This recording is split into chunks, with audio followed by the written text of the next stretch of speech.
zirve kapsamında bir sunum gerçekleştirdim. Öncelikle çok teşekkür ediyorum değerli davetiniz için.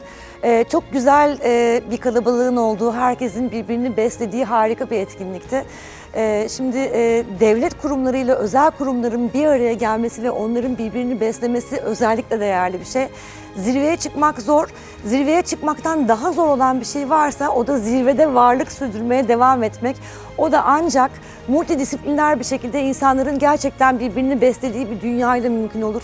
Buradaki bu proje bunu başarmakla kalmıyor. Çok güzel bir örneğini teşkil ediyor. Emeği geçen herkesi tebrik ediyorum. Tekrar teşekkür ediyorum.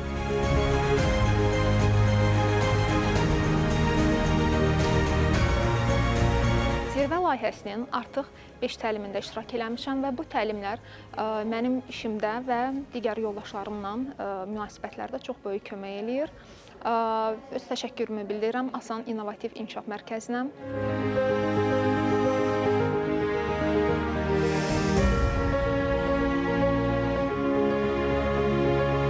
Birbirindən gözəl, maraqlı tədbirlər oldu və bir idarəedici rəhbər kimi kifayət qədər məlumatlar topladım.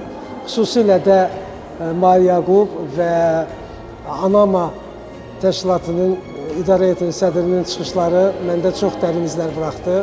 Çox təşəkkür edirəm.